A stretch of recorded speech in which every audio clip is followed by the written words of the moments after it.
So a few people had asked me about my dot matrix printer that I use with my Brother PPD-110, in other words the Brother pattern programming device. I use this printer to print out the pattern charts that I create on the PPD. Your patterns will be saved to the cartridge, or you can save them to a floppy disk using the Brother FB100 floppy drive. But you can also print out the charts onto a sheet of paper for reference. And this is one of the printers that Brother offered. There was other ones. This one's the Brother M1209. There was a 1009. There was a 1109, 1409. I think some of them were wider as well, so they took wider sheets of paper. This one's just a standard size. But it's just a basic dot matrix printer with a 9-pin print head. You don't have to have a Brother printer to use with the PPD. It just needs to be a dot matrix printer with a 9-pin print head. Most of these printers can be used with regular cut sheets of paper, or you can use the fan fold paper, that's continuous. It's still available. It's perforated at the top and bottom of each sheet, and it has the little sprocket holes that pull the paper through the printer. This printer actually came with the tractor feeder. This is the attachment for this printer that you would need in order to use that continuous tractor feed paper. It also comes with a little cover, I guess, bit of a sound barrier as well. But the most important thing other than the printer for using this with the PPD is you need the cable. Brother did offer these as an optional extra for the PPD, but they're a bit more unusual. This side that goes into the printer has a 36-pin parallel, but the other end is a 14-pin. They are both male connectors, but the one that goes into the PPD is probably a bit more unusual to find. So you can buy these connectors, so you could make one if you wanted to, but they do pop up from time to time. In fact, at the date of making this video on eBay UK, there is a PPD that does come with this printer cable for using with a dot matrix printer, but you don't see them too often, but they're not uber rare. You do see them now and again, but the cable is obviously what you'll need to make this work. So we'll just take a quick look at the printer itself. As you can see, it has the cable. This one actually has one of those, I guess because it's made by Brother, one of those what you normally see with a garter carriage, the little tags. They're always useful to have. It's got this, very typical of the time, the smoky tint cover, and you pop that off. It's a little bit of sound insulation foam, which ironically hasn't perished. There's also a guide on here. You see that, so you know that's where it's going to begin printing, where the 0 is, and that's where the last print line will be.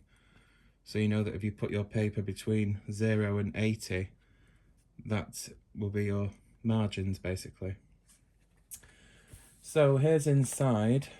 You can see you have your print head there that goes back and forth. You can see the cartridge with the ribbon.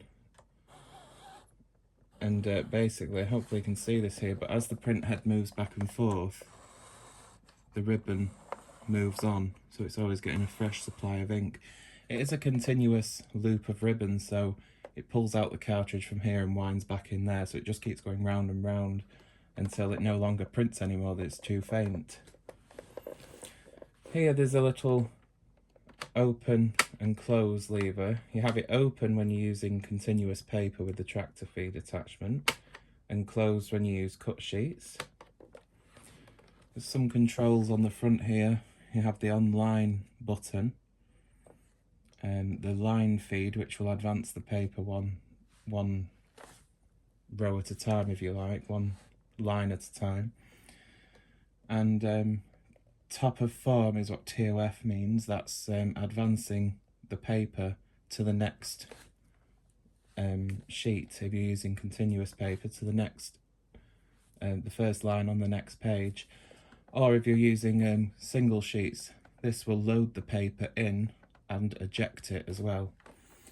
So that's those things. It does have a few more controls which are explained in the manual, but Not super important. You can see this one should have come with this little paper guide for using single cut sheets, but mine was missing, unfortunately.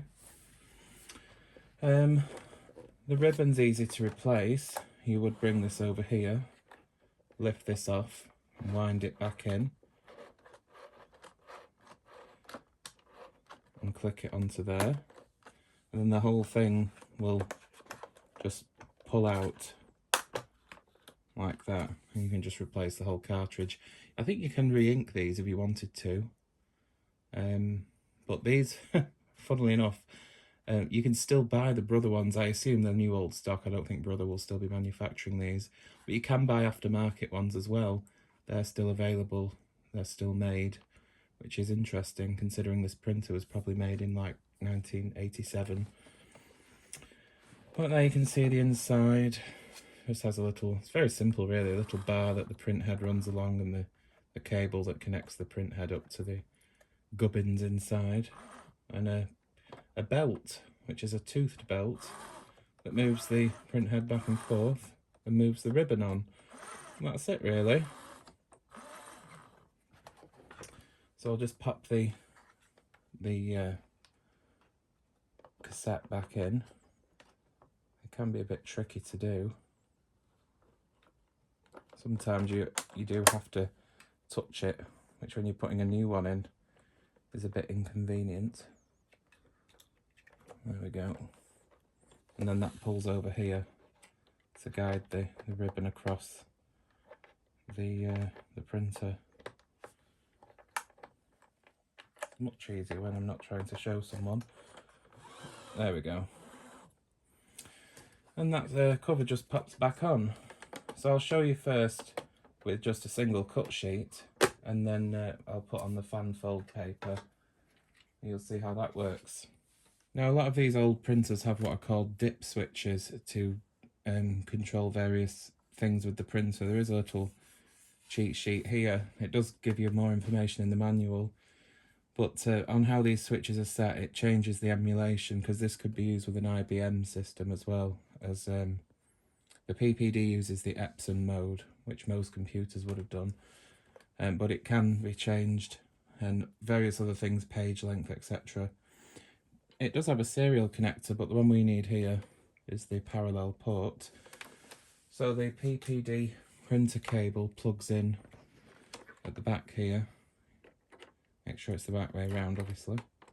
Push it all the way in and lock the tabs. You do the same thing on the PPD. If you turn the back of the PPD, you'll see here there's a port there that says printer, and the 14-pin end goes in there, which of course you need to make sure that it's the right way around. And close the tabs like that. And that's it connected up.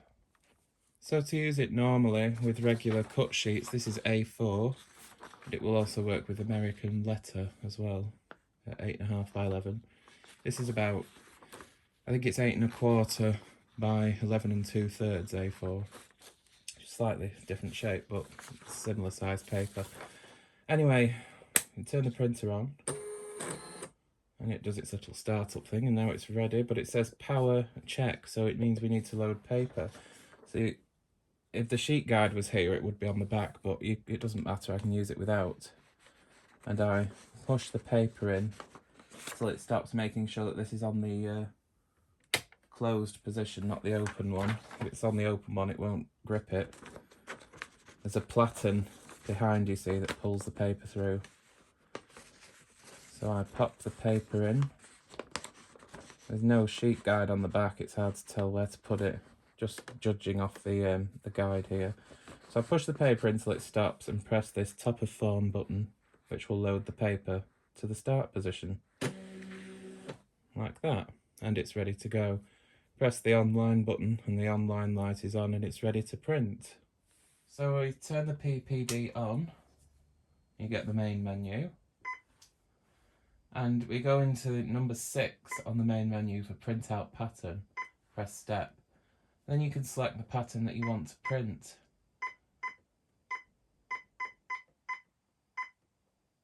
have a look at this one.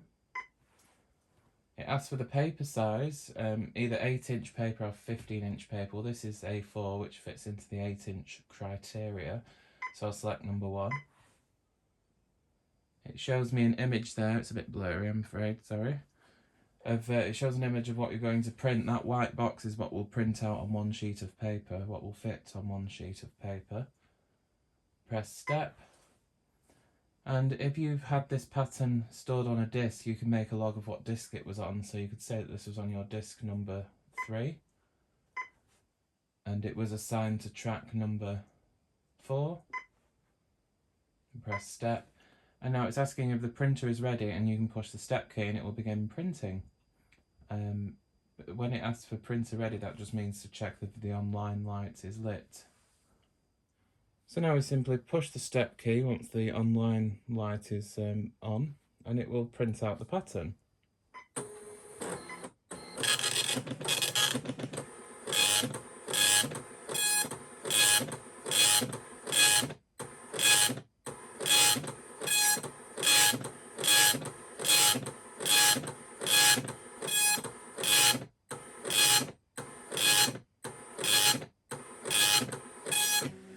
And then it'll eject the paper after it's finished, as you would expect.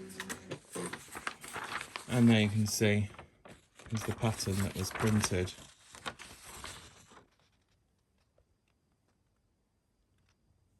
See, it's printed out the disc number, the track number, what page it was on the PPD, the pattern number that it's stored on the cartridge, and how many stitches wide it is and how many rows long, and the printing order. So if this was printed over more than one sheet, it would tell you the order in which it was printed. You can see it's a pretty good quality. I don't think it's too bad. Of course, only in black and white you get with this, but that's as you'd expect. There you can see that's the little Scotty dog, is it, I think? That's from the Toyota logo.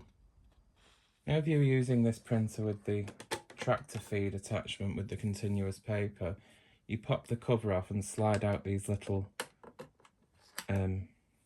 caps here on each side. And then the tractor feed attachment, there's 2 prongs on it. It just pops on to the bars at the end of the platen. And there's 2 lugs at the back. When you click those on there, you press it down and it snaps into place. So you press that onto the ends of the platen first, like that, and then it swings back and clicks in place. The cover can then be replaced, and the little thing can be popped on. And that's that setup for the tractor feed mode, but of course you need to insert the paper. So you would have your stack of fan fold paper, and you take a sheet of it off, put it behind the printer, set this to the open position on the right here, and then the paper can be slid through the slit at the back in the same way as it was before. Just slot it through until it pops through the cover, like so. These 2 little pieces open on the tractor feeder, and then you want to bring it back through, line it up. These are already set in the correct places, but these 2 pieces slide back and forth so you can set your margins, and this paper support moves as well. So the holes obviously line up with the tractor feed points. There's one. Close that. Make sure the paper will be straight. I can find it. There we go. Close that one. And then you can adjust the paper back and forth to get your margins, keeping in mind of the perforations, because you don't want to be printing over the side perforations that will be torn off. And once that's in place, you can take the cover off, and you use this little grey wheel here at the side to wind the paper on to the first perforation. I usually line it up with the the guide here, the brown guide at the top of the print head. See, it just pulls the paper through with those tractors until I can line up the first perforation there with the top of the print head, as you can see. And that's set in place now in the right position. Pop the cover on and then pop the top cover on, and it's ready to go.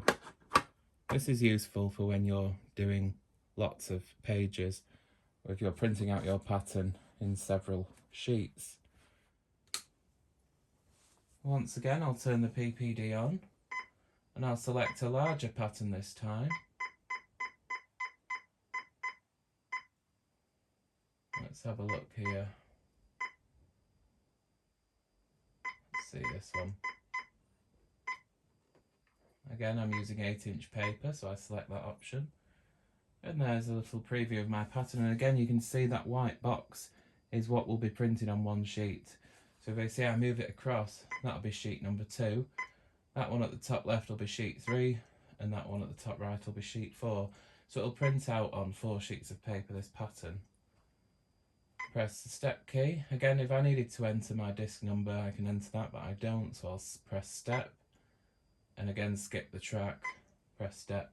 It asks if the printer's ready. Well, it isn't, so I need to turn it on. And because it's already loaded with fan fold paper, the online light comes on straight away. And now all I need to do is press the step key.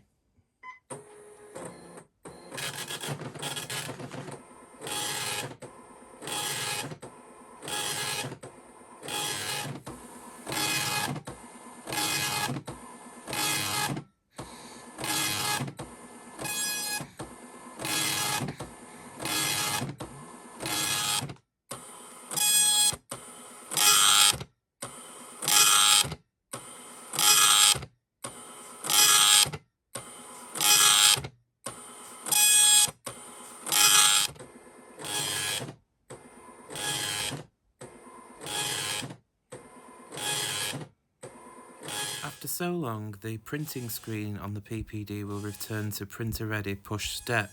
So you push step to continue printing your pattern.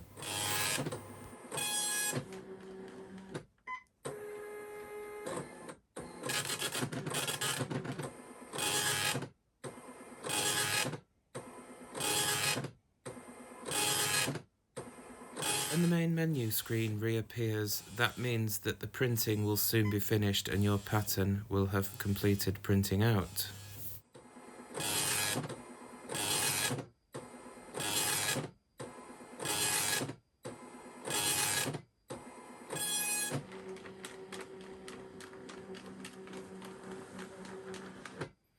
When the printing is finished, you turn off the on light key, which gives you access to these feeding buttons, and you just press the line feed button until the next perforation comes out past this top cover here. You can see if I press it, it moves one line at a time. So I'm going to keep feeding it until the perforation appears at the top of the cover, which is about here. And I can put my hands on the top of the cover and tear it off in one swift motion, like that. And then I can press the form feed or top of form button to advance the paper to the next line.